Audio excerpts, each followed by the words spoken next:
What if I told you that the most popular investment for saving in your 401k and your IRA for retirement is the worst, the absolute worst investment for retirement savings?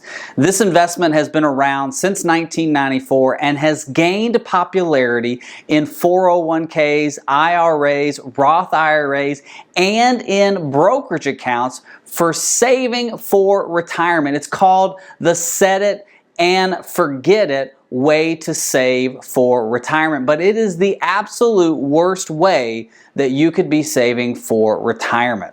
You want to know what that investment vehicle is? It's a target date fund. Yes, I said it. Target date funds are the worst investments for you to save for retirement. Barron's magazine actually calls it set it and regret it. Not set it and forget it, set it and regret it. Now, what is a target date fund? Maybe you don't even know that you're invested in the worst investment for a 401k or an IRA for your retirement savings. What is a target date fund? Well, on your 401k list of mutual funds, there are many different styles of mutual funds, whether that's equity, meaning stock, whether that's fixed income, meaning bond, whether that's international exposure, meaning equity, maybe bond as well.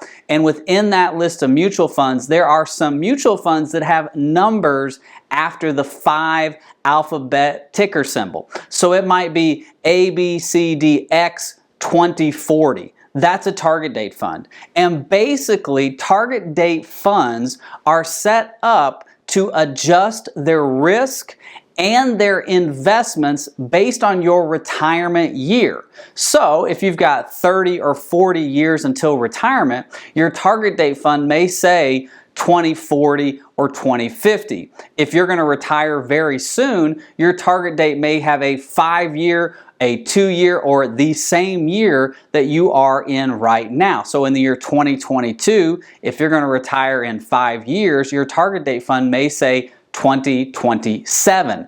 And the risk and the investments inside of that target date fund are going to adjust, meaning become more conservative based on when you are going to retire.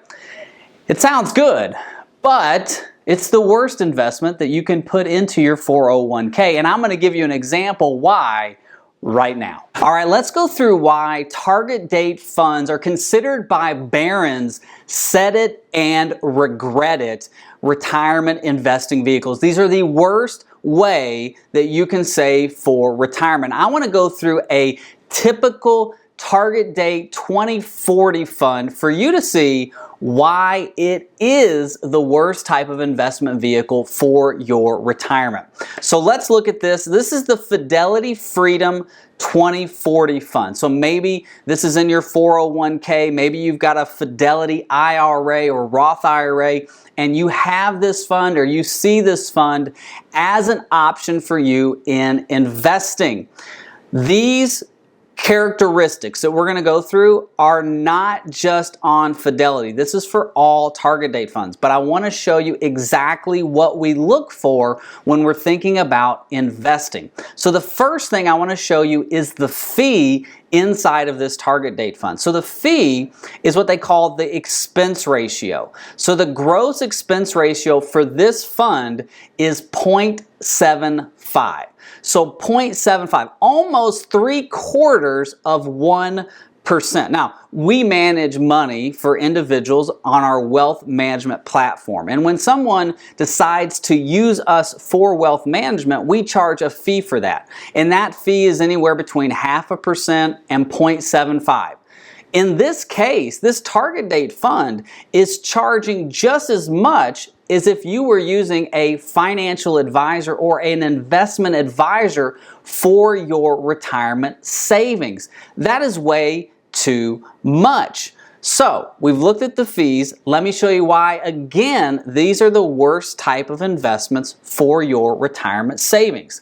Now, every mutual fund uses a benchmark to compare themselves to, right? So if you play sports, maybe you compare yourself to another individual on your team, in your league, in the majors, whatever. Or if you're a dancer, maybe you compare yourself to see how good you are compared to the other dancer. Well, in this case, mutual funds compare themselves to a benchmark. If they're an equity mutual fund, a stock mutual fund, normally they compare themselves to the S&P 500.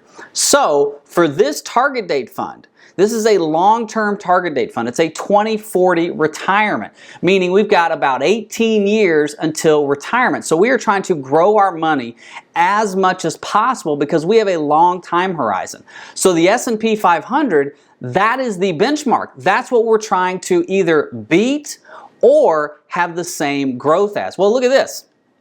Over the last 3 months, so October 26th of 2022, this target date fund has lost 6.87%. The S&P 500 has lost 4.88%. Now, year to date, this fund has lost 25%, and the market, the S&P 500, has only lost 23.87%. Now, let's look at the 1 year and the 3 year average. So the 1 year average, this fund has lost 22%, and the market, or the S&P 500, has lost 15%. The 3 years, this fund over 3 years, which is supposed to be a growth fund for your retirement, has made 3.95%. The S&P 500 has made 8.16%. And over a 10-year span, this target date fund has made 7.17%, and the S&P 500 has made 11.70%.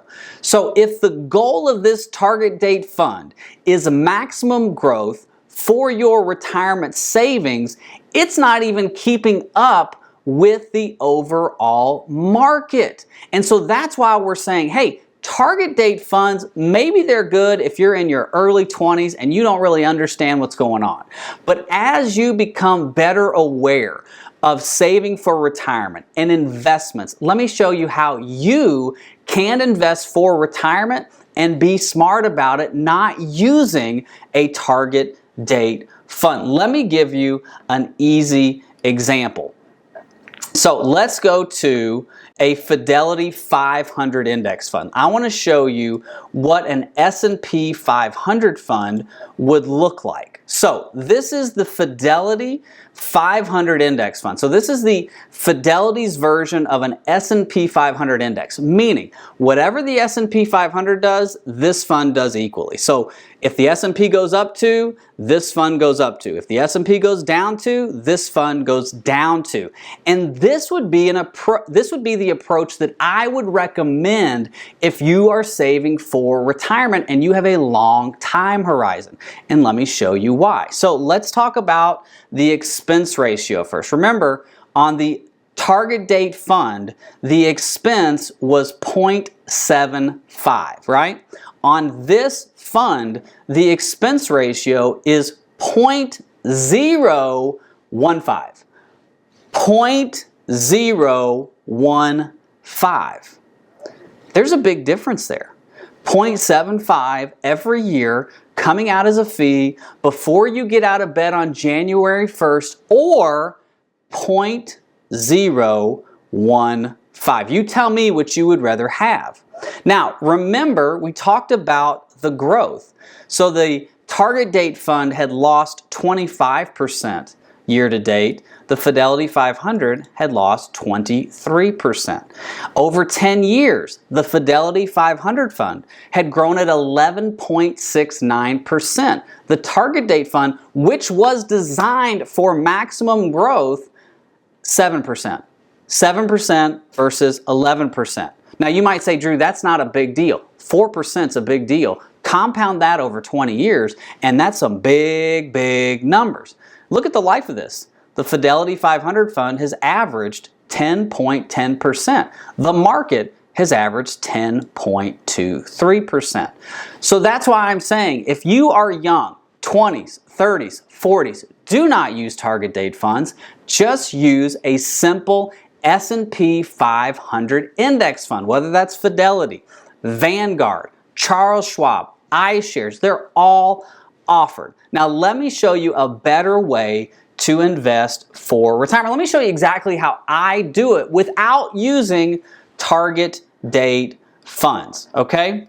So this would be an example of what I do personally in my retirement investing. And I want to show you this because I believe that you can do the same thing, whether you're in your 401k or whether you're in an IRA or Roth IRA or a taxable brokerage account.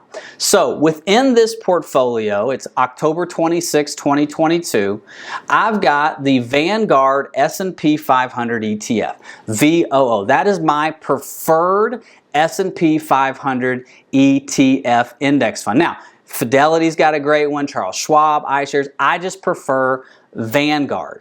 75% of my retirement money is going into the S&P 500. I'm 36, I'm 37 years old here in a few days. I've got time to let my money grow as much as possible. Now, I've got 10% of my retirement savings going into TLT. That's the iShares 20-year Treasury bond. So it's a little bit of fixed income exposure inside of my overall portfolio, okay? So I'm gonna have a little bit of balance there. Now, there will be years where one will do better than the other and the other will do better than the other, and both will do bad in some years and both will do good in some years. But that's okay because we're looking long term, and we're doing this ourselves, making sure we're doing it the right way. So once you've established your equity and a little bit of fixed income, or however much fixed income you want, then you can add in some stocks just to have some complementary positions to your overall retirement savings. So here are 3 stocks. We've got Walmart, Apple Computers, and Caterpillar. So 5% of Walmart, 5% of Apple, and 2% of Caterpillar. Now, the overall rule of thumb is you don't want more than 10% of a single position in all of your retirement savings. So you don't want more than 10% of Walmart or 10% of Apple or 10% of your company stock being your retirement savings. So let me show you this. Why am I doing this? 1, let's look at fees. From an expense standpoint, look at this. The fee is 0.04.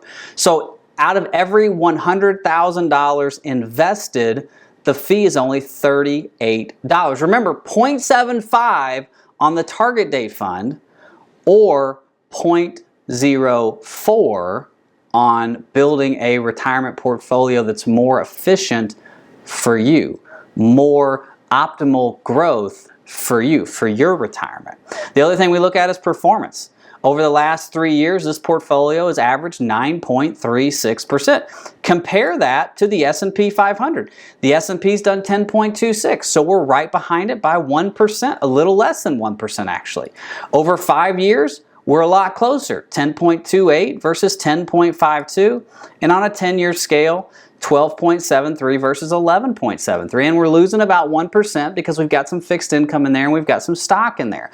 But the main point of this is when you are investing for retirement, you do not need to be in target date funds.